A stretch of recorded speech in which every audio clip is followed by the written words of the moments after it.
അപ്പോസ്തലന്മാരുടെ പ്രവൃത്തികൾ 4-ാം അധ്യായം 11-12 വാക്യങ്ങൾ. വീട് പണിയുന്നവരായ നിങ്ങൾ തള്ളിക്കളഞ്ഞിട്ട് കോടിന്റെ മൂലക്കല്ലായി തീർന്ന കല്ല് ഇവൻ തന്നെ.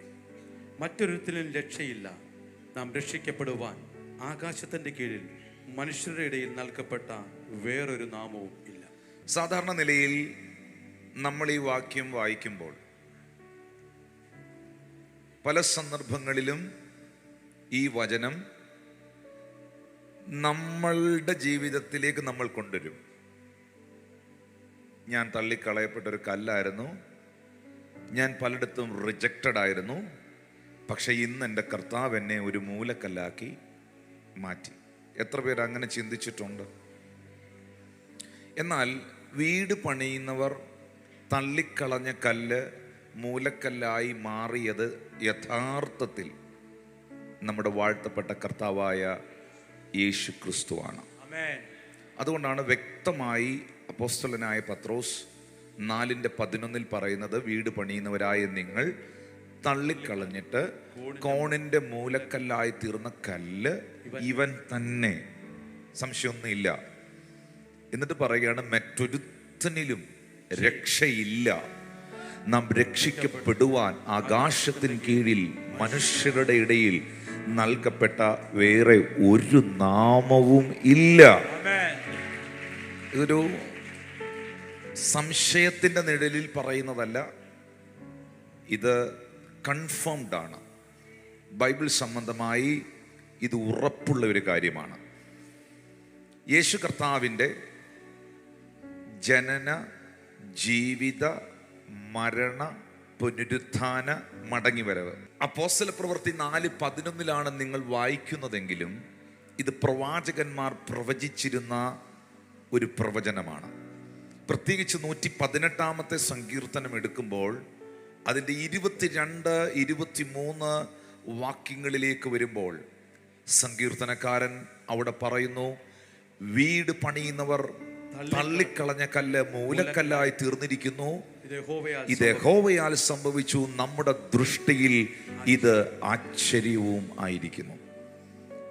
എനിക്ക് ഈ അപ്പോസ്തല പ്രവൃത്തി 4:11 അറിയുന്നതിന് മുമ്പ് ഈ 118-ാം സങ്കീർത്തനത്തിൻ്റെ 22-ാം വാക്യം ഞാനും പ്രാർത്ഥിച്ചിട്ടുണ്ട്. കർത്താവേ, ഇത് മനുഷ്യന്റെ ദൃഷ്ടിയിൽ ആശ്ചര്യമായിരിക്കുന്നു, ഇത് യഹോവയാൽ സംഭവിച്ചതാണ്.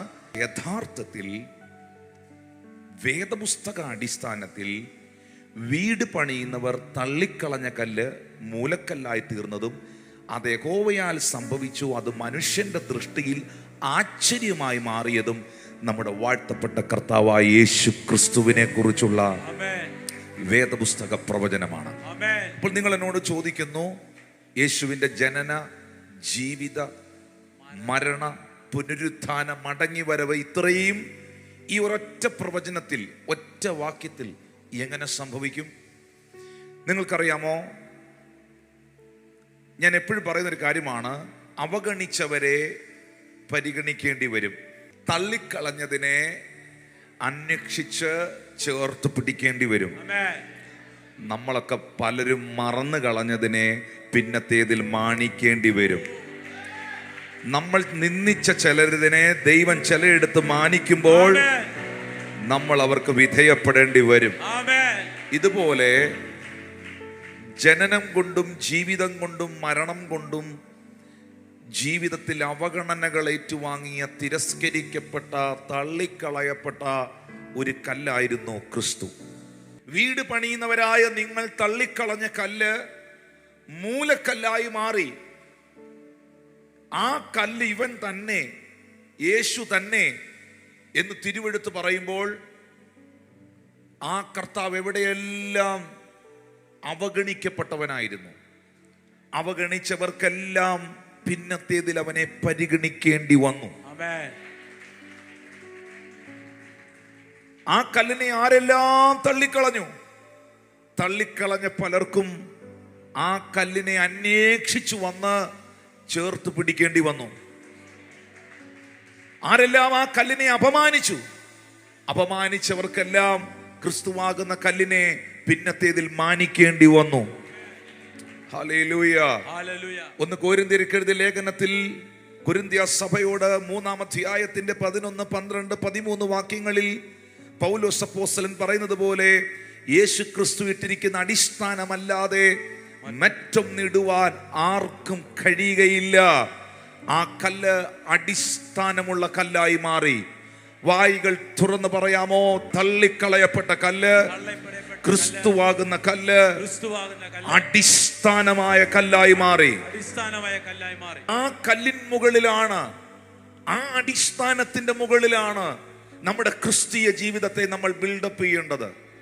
നമ്മൾ ഒരു പക്ഷേ ഇന്നിവിടെ ആരാധനയിൽ പങ്കെടുക്കുമ്പോൾ, ഈ ശുശ്രൂഷയിൽ പങ്കെടുക്കുമ്പോൾ വ്യത്യസ്തമായ ആവശ്യങ്ങൾ, വ്യത്യസ്തമായ പ്രാർത്ഥനാ വിഷയങ്ങൾ, വ്യത്യസ്തമായ അനുഭവങ്ങളൊക്കെ നിങ്ങൾക്കുണ്ടായെന്ന് വരാം.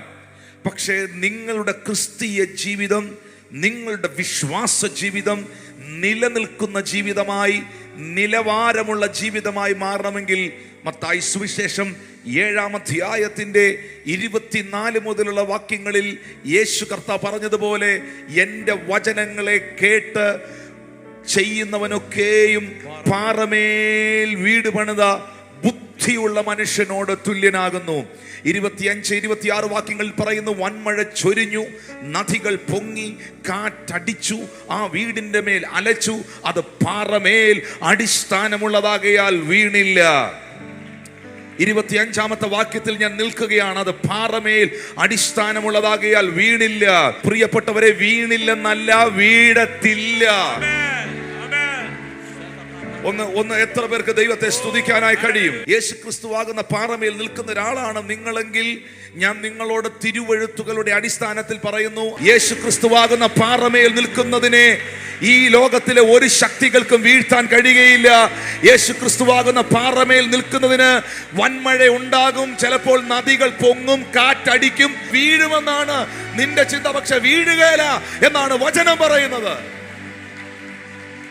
എന്നെ കേൾക്കുന്ന പ്രിയപ്പെട്ടവരെ, എന്നാൽ മണലിന്റെ മേൽ പണിതാൽ, ബുദ്ധിയിൽ പണിതാൽ, ചിന്തയിൽ പണിതാൽ, ജഡത്തിൽ പണിതുയർത്തിയാൽ, നമ്മുടെ ഇഷ്ടങ്ങളിൽ പണിതുയർത്തിയാൽ, നമ്മുടെ സ്വന്തം വിചാരങ്ങളിലും ബുദ്ധികളിലും പണിതുയർത്തിയാൽ ഒരുപക്ഷെ അതിന്റെ വീഴ്ച വലുതായിരിക്കും.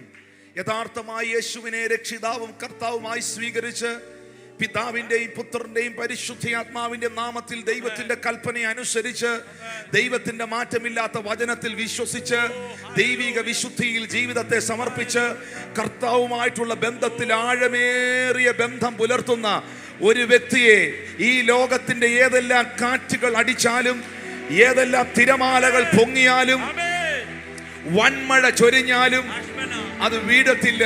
നമുക്ക് വേണ്ടത് പാറമേൽ അടിസ്ഥാനമിട്ടതാണ്. പാറമേൽ അടിസ്ഥാനം എന്ന് പറയുമ്പോൾ വേദപുസ്തകം പറയുന്നു, ആ പാറ എൻ്റെ മൂലക്കല്ലാകുന്ന ക്രിസ്തുവാണ്. ആ പാറ ക്രിസ്തുവാകുന്ന പാറയാണ്. അതിനകത്ത് നിൽക്കുന്ന വിശ്വാസിയെ, ആ പാറമേൽ കാലുകളെ ഉറപ്പിച്ച ദൈവപൈതലേ, ഹല്ലേലൂയ. ബൈബിൾ പറയുന്നു, അവൻ എന്നെ കുഴഞ്ഞ ചേറ്റിൽ നിന്നും കയറ്റി എന്നെ പാറമേൽ നിർത്തി, എന്റെ നാവിൽ അവൻ എനിക്കൊരു പുതിയ പാട്ട് തന്നു എന്ന് വായിക്കുന്നത് പോലെ ക്രിസ്തുവിൽ നിലനിൽക്കുന്ന ദൈവമക്കൾ ശബ്ദമുയർത്തി ദൈവത്തിന് സ്തോത്രം ചെയ്യാം. Jesus Christ is the foundation. Jesus Christ is the cornerstone. യേശു ക്രിസ്തുവാണ് അടിസ്ഥാന കല്ല്. യേശു ക്രിസ്തുവാണ് മൂലക്കല്ല്. ഹല്ലേലൂയ. വേദപുസ്തകം പറയുന്നുണ്ട്, ക്രിസ്തു എന്ന അടിസ്ഥാന കല്ലിന്മേൽ, ക്രിസ്തു എന്ന മൂലക്കല്ലിന്മേൽ അപ്പോസ്തലന്മാർ, പ്രവാചകന്മാർ എന്ന കല്ലുകളെ ചേർത്ത് വെച്ച് ദൈവം തന്റെ സഭയെ പണിതുയർത്തുന്നു.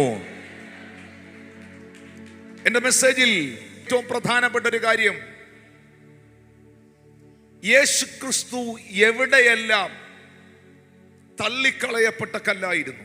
വീട് പണിയുന്നവരായ നിങ്ങൾ തള്ളിക്കളഞ്ഞ കല്ല് മൂലക്കല്ലായി മാറി എന്ന് എഴുതിയിരിക്കുമ്പോൾ, എവിടെയൊക്കെയാണ് യേശു കർത്താവ് റിജക്റ്റഡ് ആയത്?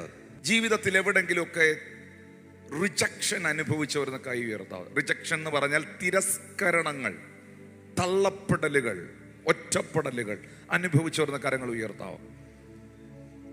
ഇതെല്ലാം നിങ്ങൾ എക്സ്പീരിയൻസ് ചെയ്തത്, ഇതെല്ലാം നിങ്ങൾ അനുഭവിച്ചത്, നിങ്ങൾ ജനിച്ച് വളർന്ന അറിവും പക്വതയും പ്രായവും ഒക്കെ ആയിട്ടല്ലേ അനുഭവിച്ചത്? ആണോ? അറിവും പക്വതയും പ്രായവും ഒക്കെ ആയതിനു ശേഷമാണ് തള്ളപ്പെടലും ഒറ്റപ്പെടലും റിജക്ഷനും ഒക്കെ ഞാൻ അനുഭവിച്ചതെന്ന് പറയുന്നവരുന്ന് കൈകൾ ഉയർത്തി. പക്ഷെ യേശുവിനോടുള്ള ബന്ധത്തിൽ, യേശു കർത്താവിനോടുള്ള ബന്ധത്തിൽ ജനിച്ചതിന് ശേഷം, വളർന്നതിന് ശേഷം, അറിവും പക്വതയായതിനു ശേഷം മാത്രമല്ല ക്രിസ്തു തിരസ്കരിക്കപ്പെടുവാൻ തുടങ്ങിയത്. അമ്മയുടെ ഉദരത്തിൽ, വയറ്റിൽ വെച്ച് തന്നെ, അമ്മയുടെ ഗർഭപാത്രത്തിൽ വെച്ച് തന്നെ തിരസ്കരണങ്ങൾ ഏറ്റുവാങ്ങിയവനാണ് കർത്താവ്. വേദപുസ്തകത്തിൽ ലൂക്കോസ് സുവിശേഷം 2-ാം അധ്യായത്തിന്റെ 7-ാം വാക്യത്തിൽ എഴുതിയിട്ടുണ്ട്. ആ വാക്യം ഒന്ന് വായിക്കുകയാണ്. അവൾ ആദ്യജാതനായ മകനെ പ്രസവിച്ചു, ശീലകൾ ചുറ്റി വഴിയമ്പലത്തിൽ അവർക്ക് സ്ഥലമില്ലായകയാൽ പശുത്തൊട്ടിയിൽ കിടത്തി. ഹല്ലേലൂയ. നിങ്ങൾക്കറിയാമോ, യേശു കർത്താവിൻ്റെ ജനനം, ആ ജനനത്തിന് മുൻപ് തന്നെ അവൻ ആരായി തീരും എന്നുള്ള പ്രവചനങ്ങൾ യേശുവിനെ കുറിച്ചുണ്ടായിരുന്നു. 2, അവൻ എവിടെ ജനിക്കുമെന്നുണ്ടായിരുന്നു, എവിടെ വളരുമെന്നുണ്ടായിരുന്നു, എവിടെ പ്രവർത്തിക്കുമെന്നുണ്ടായിരുന്നു. എല്ലാ പ്രൊഫസികളുടെയും ഫുൾഫിൽമെന്റ് ആണ് യേശു കർത്താവ്. എത്ര പേർ പ്രവചനങ്ങളിൽ വിശ്വസിക്കുന്നു? യേശുവിന്റെ ജീവിതം മുഴുവൻ പ്രവചനങ്ങളുടെ നിവർത്തീകരണമായിരുന്നു. സെബുലൻ ദേശവും നഫ്താലി ദേശവും യോർദാൻ അക്കരെയുള്ള നാടും ജാതികളുടെ പട്ടണമായ ഗലീലയും വലിയൊരു വെളിച്ചം കണ്ടു എന്ന് പ്രവാചകനായ യെശയ്യാവ് പ്രവചിച്ച പ്രവചനത്താൽ യേശു കർത്താവിന്റെ പ്രവർത്തനങ്ങൾ മുഴുവൻ ആ പറയപ്പെട്ട പട്ടണങ്ങളെ ബേസ് ചെയ്തായിരുന്നു. യേശു ആദ്യത്തെ അത്ഭുതം ചെയ്തത് തന്നെ ഗലീലയിലെ കാനാവിലായിരുന്നു, ഒരു കല്യാണ വീട്ടിൽ. അങ്ങനെയാണ് പ്രവചനം യേശുവിനെ കുറിച്ച് എഴുതിയിട്ടുള്ളത്. സെബുലൻ ദേശവും നഫ്താലി ദേശവും യോർദാൻ അക്കരെയുള്ള നാടും ജാതികളുടെ പട്ടണമായ ഗലീലയും, ഇങ്ങനെ ഇരുട്ടിലിരുന്ന ജനം, ഇരുട്ടിലിരുന്ന ദേശം വലിയ വെളിച്ചം കണ്ടു. ഇങ്ങനെ ഇരുട്ടിലിരുന്ന ദേശം, ഇരുട്ടിലിരുന്ന ജനം വലിയ വെളിച്ചം കണ്ടു എന്ന് എഴുതിയിട്ടില്ലേ? നിങ്ങൾക്കറിയാമോ, ഗലീല എന്ന് പറയുന്ന പട്ടണത്തെ കുറിച്ചുള്ള ബൈബിൾ പ്രവചനം ഇരുട്ടുപിടിച്ച സ്ഥലം എന്നായിരുന്നു. ഗലീല എന്ന് പറയുന്ന ദേശത്തെ കുറിച്ചുള്ള പ്രവാചകന്മാർ പ്രവചിച്ചതുൾപ്പെടെയുള്ള സാഹചര്യങ്ങളിൽ നിന്ന് പഠിക്കുമ്പോൾ ഗലീല ഇരുണ്ട ദേശമായിരുന്നു. നിങ്ങൾക്കറിയാമോ, ദൈവപ്രവൃത്തികൾക്ക് സാധ്യതയില്ലെന്ന് പ്രാർത്ഥിച്ചവര് പോലും പറഞ്ഞ, ജാതികൾ പറഞ്ഞ, സകല മനുഷ്യരും പറഞ്ഞ ഇരുട്ടുപിടിച്ച സ്ഥലമാണെന്ന് പറഞ്ഞ് വിട്ടുകളഞ്ഞ ആ സ്ഥലത്ത് തന്നെയാണ് യേശു ആദ്യത്തെ അത്ഭുതം ചെയ്തത്. വിശ്വസിക്കുന്ന ചിലരോട് പറയുന്നു, എൻ്റെ വീടൊരു തകർന്ന വീടാണ്, എൻ്റെ വീടൊരു ഇരുട്ട് പിടിച്ച വീടാണ്, എൻ്റെ ജീവിതം ഒരു ഇരുട്ട് പിടിച്ച ജീവിതമാണ്, എൻ്റെ ജീവിതം ഗലീല പോലൊരു തകർന്ന ജീവിതമാണ് എന്ന് പറയുന്ന ആരെങ്കിലും ഓൺലൈൻ സർവീസിൽ ഉണ്ടെങ്കിൽ ആദ്യത്തെ അത്ഭുതം നിന്റെ മേളിലാണ് കർത്താവ് ചെയ്യുവാൻ ഉദ്ദേശിക്കുന്നത്. വിശ്വസിക്കുന്നവർ കരങ്ങളെ അടിച്ച് അത് സ്വീകരിക്കാൻ തയ്യാറായ ആദ്യത്തെ miracle, the first wonder, first miracle is happening your house. ഞാൻ ചോദിക്കട്ടെ പ്രിയമുള്ളവരെ, ഞാൻ ചോദിക്കട്ടെ എൻ്റെ സഹോദരങ്ങളെ, ജാതികളുടെ പട്ടണമായ ഗലീല എന്ന് വിശേഷിപ്പിച്ച, ഇരുളടഞ്ഞ ദേശമെന്ന് വിശേഷിപ്പിച്ച ആ സ്ഥലത്തിലല്ലേ, ആ പട്ടണത്തിലല്ലേ യേശു കർത്താവ് ഫസ്റ്റ് മിറക്കിൾ ചെയ്തത്? കാനാവ് എന്ന് പറയുന്ന സ്ഥലം എവിടെയായിരുന്നു? ഗലീലയിൽ. ആ കാനാവിലെ കല്യാണത്തിലല്ലേ പച്ചവെള്ളം വീഞ്ഞാക്കി കർത്താവ് മാറ്റിയത്? അങ്ങനെയാണെങ്കിൽ ദൈവപ്രവൃത്തിക്ക് സാധ്യതകളില്ല എന്നും മനുഷ്യനും ഒരുപക്ഷെ പ്രാർത്ഥിച്ചവര് പോലും പറഞ്ഞ് തള്ളിക്കളഞ്ഞിരിക്കുന്ന ആ മേഖലയിലേക്ക് കർത്താവ് കയറി വരാൻ പോവുകയാണ്. വിശ്വസിക്കുന്നവർക്കായി ഞാൻ ദൈവത്തിന് സ്തോത്രം ചെയ്യുന്നു. അവിടേക്ക് കർത്താവ് കയറി വരാൻ പോവുകയാണ്. പിന്നെ അവിടുന്ന് പോകത്തില്ല. പിന്നെ ആ പട്ടണങ്ങളെ ചുറ്റിപ്പറ്റിയായിരിക്കും അവന്റെ സകല പ്രവൃത്തികളും. പിന്നെ ആ ഭവനത്തെ വിട്ട് പോകത്തില്ല. പിന്നെ അതിനെ ചുറ്റിപ്പറ്റിയായിരിക്കും അവന്റെ സകല അത്ഭുതങ്ങളും. പ്രതീക്ഷകൾ കൈവിട്ട്, പ്രതീക്ഷകൾ നഷ്ടപ്പെട്ട് ആരെങ്കിലും ഈ ആരാധനയിൽ പങ്കെടുക്കുന്നെങ്കിൽ നിനക്കൊരു പ്രതീക്ഷ കർത്താവ് തരികയാണ്. ജാതികളുടെ പട്ടണമായ ഗലീല വലിയൊരു വെളിച്ചം കണ്ടു. ജാതികളുടെ പട്ടണമായ ഗലീല വലിയൊരു വെളിച്ചം കണ്ടു. തലമുറകളെ കുറിച്ച് ഭാരപ്പെടുന്ന മാതാവേ, മക്കളുടെ ജീവിതത്തെ ഓർത്ത്, കുഞ്ഞുങ്ങളുടെ ഭാവിയോർത്ത്, അവരുടെ ജീവിതത്തെ ഓർത്ത് ഭാരപ്പെടുന്ന പ്രിയ പിതാവേ, ദൈവത്തിന്റെ ആത്മാവ് ഇങ്ങനെ നിന്നോട് പറയുന്നു, എൻ്റെ കുഞ്ഞിൻ്റെ ജീവിതം ഇരുണ്ടടഞ്ഞു പോയി, എൻ്റെ കുഞ്ഞ് ഇരുട്ടിലാണ്, എൻ്റെ മക്കൾ ബന്ധനത്തിലാണ് എന്ന് നിങ്ങൾ ചിന്തിക്കുന്നെങ്കിൽ, പറയുന്നെങ്കിൽ, ആ മകനെ, ആ മകളെ വലിയൊരു വെളിച്ചമാക്കി മാറ്റാൻ, അത്ഭുതമാക്കി മാറ്റാൻ യേശുവിന് കഴിയും. ഞാൻ എൻ്റെ മെസ്സേജിലേക്ക് വരികയാണ്. ദൈവപ്രവൃത്തിക്ക് സാധ്യതയില്ല എന്ന് ലോകം വിധി എഴുതിയ ഗലീലയിൽ യേശു തന്റെ പ്രവൃത്തി ആരംഭിച്ചു. അതും പ്രൊഫസിയുടെ ഫുൾഫിൽമെന്റ് ആണ്. ജനിക്കേണ്ടത് എവിടെയാണ്? ജനിക്കേണ്ടത് എവിടെയാണ്? മീഖായുടെ പ്രവചന പുസ്തകം 5-ാം അധ്യായത്തിന്റെ 2-ാം വാക്യത്തിൽ, നീയോ ബത്ലഹേം എഫ്രാത്തേ, നീ യഹൂദ സഹസ്രങ്ങളിൽ ചെറുതായിരുന്നാലും ഇസ്രായേലിന് അധിപതിയായിരിക്കേണ്ടവൻ എനിക്ക് നിന്നിൽ നിന്ന് ഉത്ഭവിച്ചു വരും. ഇസ്രായേലിന്, ലോക ജനതയ്ക്ക്, മാനവ കുലത്തിന് അധിപതിയായിരിക്കേണ്ടവൻ ഉത്ഭവിച്ചു വരുന്ന സ്ഥലമാണ് ബത്ലഹേം. ഹല്ലേലൂയ. യേശു ബത്ലഹേമിൽ ജനിക്കുമെന്നുള്ളത് മീഖ പ്രവചിച്ച പ്രവചനമാണ്. യേശുവിന്റെ ജനനം പ്രവചനങ്ങളുടെ നിവർത്തീകരണമാണ്. യേശുവിന്റെ ജീവിതം പ്രവചനങ്ങളുടെ നിവർത്തീകരണമാണ്. യേശുവിന്റെ മരണം പ്രവചനങ്ങളുടെ നിവർത്തീകരണമാണ്. യേശുവിന്റെ അടക്കം എല്ലാം ഒത്തിരി എക്സ്പ്ലെയിൻ ചെയ്യാനുണ്ട്. അടക്കം എൻ്റെ പരിശുദ്ധനെ ഞാൻ ദ്രവത്വം കാണുവാൻ സമ്മതിക്കത്തില്ല എന്നൊരു പ്രൊഫസി, പ്രവചനം യേശുവിനെ കുറിച്ചുണ്ടായിരുന്നു. പ്രവാചകന്മാർ പ്രവചിച്ചതാണ്. അവന്റെ അടക്കം സമ്പന്നന്മാരോടുകൂടെ ആയിരുന്നു എന്നൊരു പ്രവചനം യേശുവിനെ കുറിച്ചുണ്ടായിരുന്നു. കുറുനരികൾക്ക് കുഴിയും പറവകൾക്ക് ആകാശവും ഈ ഭൂമിയിലുണ്ട്, മനുഷ്യപുത്രന് തലചായ്ക്കുവാൻ ഇടമില്ല എന്ന് പറഞ്ഞ കർത്താവായ യേശു മശിഹായെ അടക്കിയത് എവിടെയാണെന്നറിയാവോ? ഒരു മിനിസ്റ്ററിന്റെ, ഒരു മന്ത്രിയുടെ, അന്നത്തെ കാലത്തെ ക്യാബിനറ്റ് പദവിയുള്ള ഒരു മന്ത്രിയുടെ, ആരെയും വെച്ചിട്ടില്ലാത്ത പൂന്തോട്ടത്തിനകത്തുള്ള, ഗാർഡനകത്തുള്ള അരുമത്യയിലെ മന്ത്രിയായ ജോസഫിന്റെ കല്ലറയിലാണ് യേശുവിനെ അടക്കിയത്. കാരണം അവിടെ അല്ലാതെ വേറെ എങ്ങും അടക്കാൻ പറ്റുകയില്ല. കാരണം പ്രവചനം കിടക്കുകയാണ്, അവനെ അടക്കിയത് സമ്പന്നന്മാരോടുകൂടെ ആയിരുന്നെന്ന്.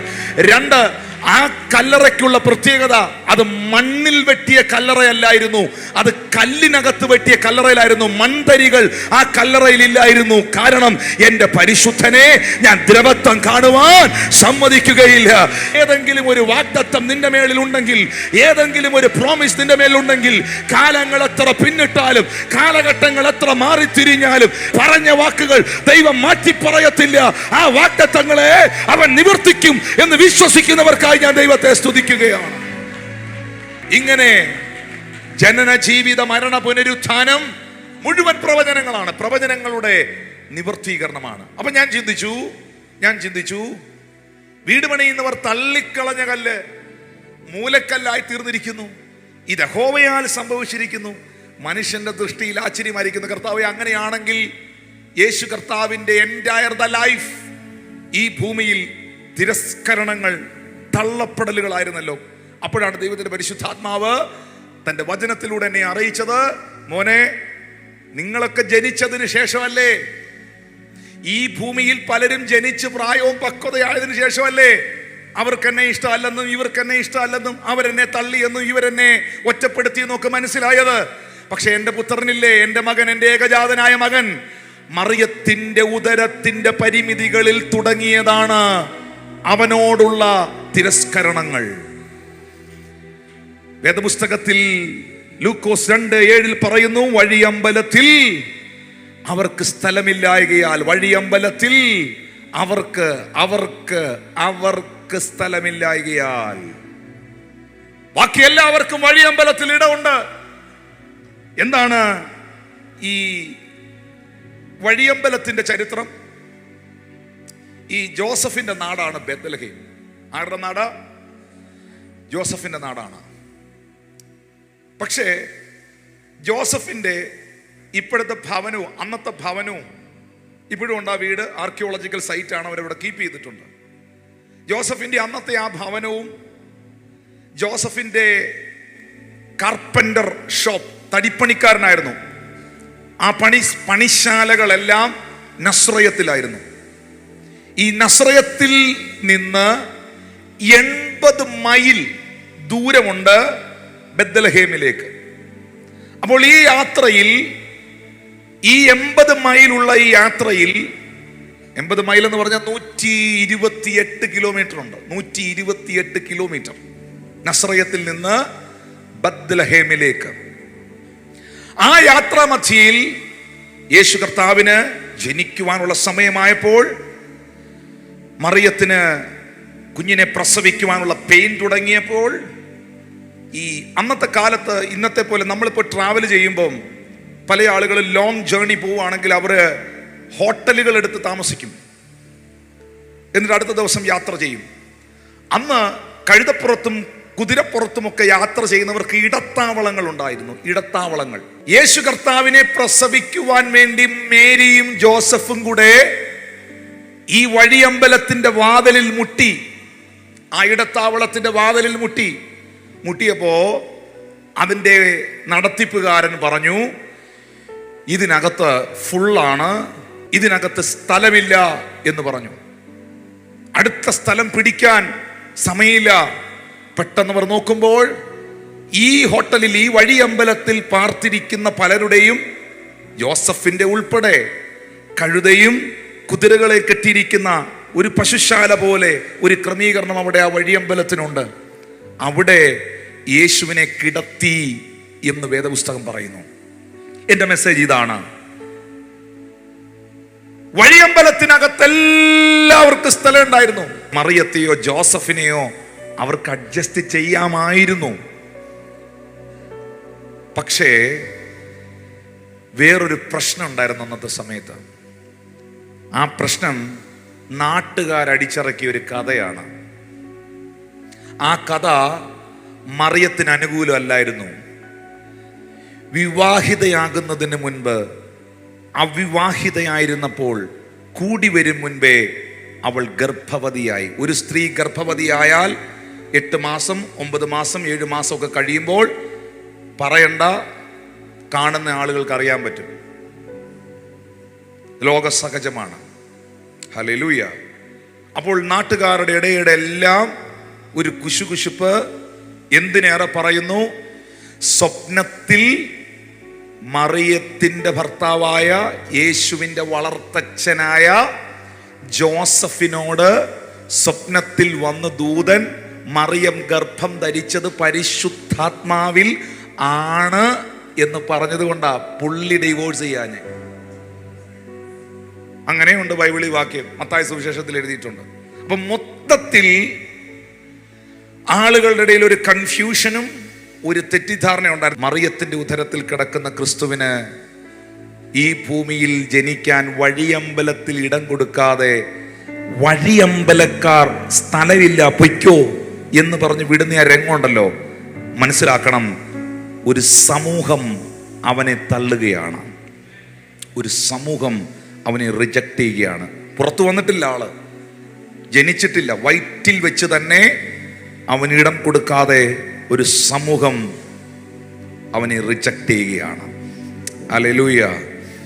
മത്തായിയുടെ സുവിശേഷം 2-ാം അധ്യായം 13-14 വാക്യത്തിലേക്ക് വരുമ്പോൾ, അവർ പോയ ശേഷം കർത്താവിന്റെ ദൂതൻ യോസഫിന് സ്വപ്നത്തിൽ പ്രത്യക്ഷനായി. പെട്ടെന്ന് ജോസഫിന് വീണ്ടും എൻകൗണ്ടർ ഉണ്ടാകുകയാണ്. നീ എഴുന്നേറ്റ് ശിശുവിനെയും അമ്മയും കൂട്ടിക്കൊണ്ട് മിസ്രൈമിലേക്ക് ഓടിപ്പോയി. ഞാൻ നിന്നോട് പറയുന്നത് വരെ അവിടെ പാർക്കുക. ഹെരോദാവ് ഈ കുഞ്ഞിനെ നശിപ്പിക്കുവാൻ അന്വേഷണം നടത്തുന്നുണ്ട്. യേശു കർത്താവ് ജനിച്ച് ദിവസങ്ങൾ, മണിക്കൂറുകൾ കഴിയുന്നതിന് മുൻപേ ദൈവദൂതൻ സ്വപ്നത്തിൽ പ്രത്യക്ഷപ്പെട്ട് ജോസഫിനോട് പറയുകയാണ്, പെട്ടെന്ന് കുഞ്ഞുമായിട്ട് സ്ഥലം വിടണം, ഈ സ്ഥലത്തുനിന്ന് പോകണം, ഈജിപ്തിലേക്ക് പോകണം. ഇന്നത്തെ പോലല്ല, അന്ന് ട്രെയിൻ ബുക്ക് ചെയ്യാനോ ഫ്ലൈറ്റ് ബുക്ക് ചെയ്യാനോ ഒന്നും പറ്റുകയില്ല. എന്നെ ശ്രദ്ധിക്കുന്നുണ്ടോ? പെട്ടെന്ന് പോകാൻ പറ്റുകയില്ല. ഇത്രയും മണിക്കൂറുകൾ, ഇത്രയും ദൂരം.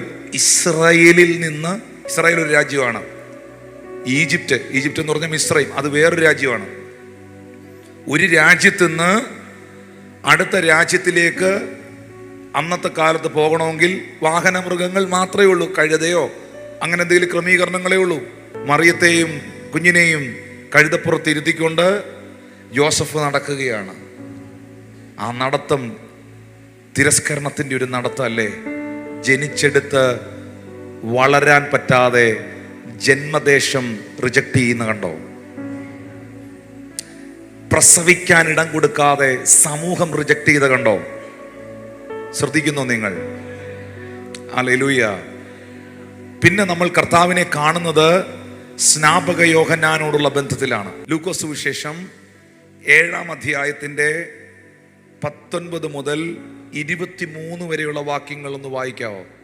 എന്നാറേ യോഹന്നാൻ തന്റെ ശിഷ്യന്മാരിൽ 2 പേരെ വിളിച്ചു കർത്താവിന്റെ അടുക്കൽ അയച്ചു. വരുവാനുള്ളവൻ നീയോ അല്ല, ഞങ്ങൾ മറ്റൊരുത്തിനെ കാത്തിരിക്കണമോ എന്ന് പറയിച്ചു.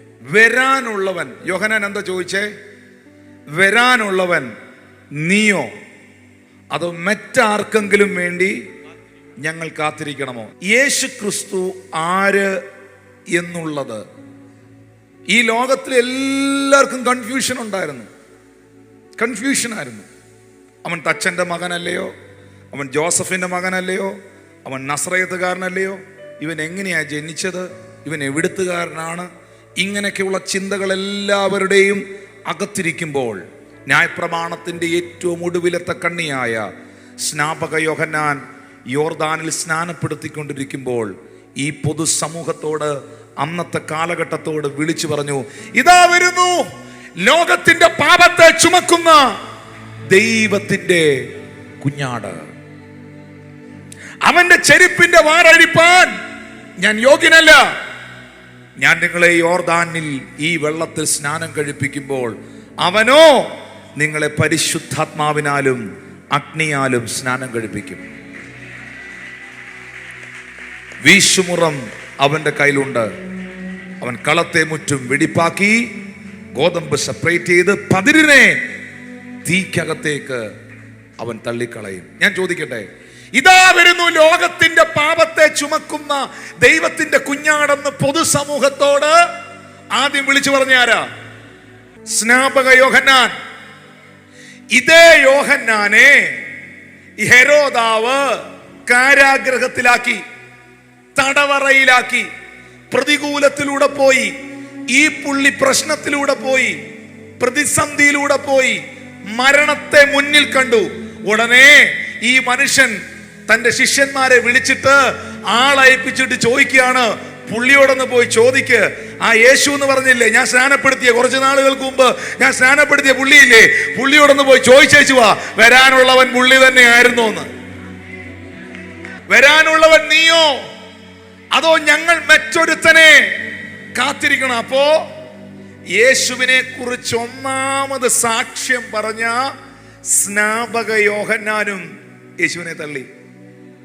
ശരിക്കും തള്ളിയല്ലേ? 21-ാം വാക്യത്തിൽ യേശു അതിന് ഉത്തരം പറഞ്ഞ എന്നാന്നറിയോ? ആ നാഴികയിൽ ഈ സംശയരോഗികൾ അവിടെ വന്ന് പറഞ്ഞ, ഈ സംശയരോഗികൾ ഉറക്കെ പറയണം, ഈ സംശയരോഗികൾ അവിടെ വന്ന് നിൽക്കുമ്പോൾ ആ നാഴികയിൽ യേശു കർത്താവ് എന്ത് ചെയ്തു? അവിടെ നിന്ന ദണ്ഡനങ്ങളും ദുരാത്മാക്കളും പിടിച്ച എല്ലാത്തിനെ, കുരുടന്മാരെല്ലാം ഇനി വരാൻ പറഞ്ഞു. യോഹന്നാന്റെ ശിഷ്യന്മാർ കണ്ണുറന്ന് കണ്ടോളാൻ പറഞ്ഞു. പ്രാർത്ഥിച്ചു. കുരുടന്റെ കണ്ണങ്ങ് തുറന്നു. ചെകിടന്മാരെല്ലാം ഇനി വരാൻ പറഞ്ഞു. ചെകിടന്മാരെ മുന്നിൽ കൊണ്ടുവന്നു. കൈവച്ച് പ്രാർത്ഥിച്ചു. യോഹന്നാന്റെ ശിഷ്യന്മാർ നോക്കി നിൽക്കുമ്പോൾ ചെകിടന്മാരുടെ ചെവിയെല്ലാം തുറന്നു. 22-ാമത്തെ വാക്യത്തിൽ ഇവരോട് പറഞ്ഞു, കുരുടർ കാണുന്നു, മുടന്തർ നടക്കുന്നു, കുഷ്ഠരോഗി ശുദ്ധമായി തീരുന്നു, ചെകിടർ കേൾക്കുന്നു, മരിച്ചവർ ഉയർത്തെഴുന്നേൽക്കുന്നു, ദരിദ്രരോട് സുവിശേഷം അറിയിക്കുന്നു. നിങ്ങൾ ഈ കാണുകയും കേൾക്കുകയും ചെയ്യുന്നത് യോഹന്നാനെ പോയി അറിയിക്ക്. എന്നിട്ട് 23-ാമത്തെ വാക്യത്തിലാണ് ഈ മെസ്സേജുമായിട്ട് ഇത് കണക്ട് ആകുന്നത്. യേശു പറഞ്ഞു, എന്നാൽ എങ്കിൽ ഇടറിപ്പോകാത്തവൻ. അപ്പൊ യോഹന്നാൻ എന്തു പറ്റി? ആരാ യേശുവിനെ കുറിച്ച് ഒന്നാമത് സാക്ഷ്യം പറഞ്ഞത്? ജീവനുള്ള ദൈവത്തിന്റെ കുഞ്ഞാടെന്ന് പറഞ്ഞത്. അവന്റെ ചെരുപ്പിന്റെ വാറഴിപ്പാൻ പോലും ഞാൻ യോഗ്യനല്ലെന്ന് പറഞ്ഞത്.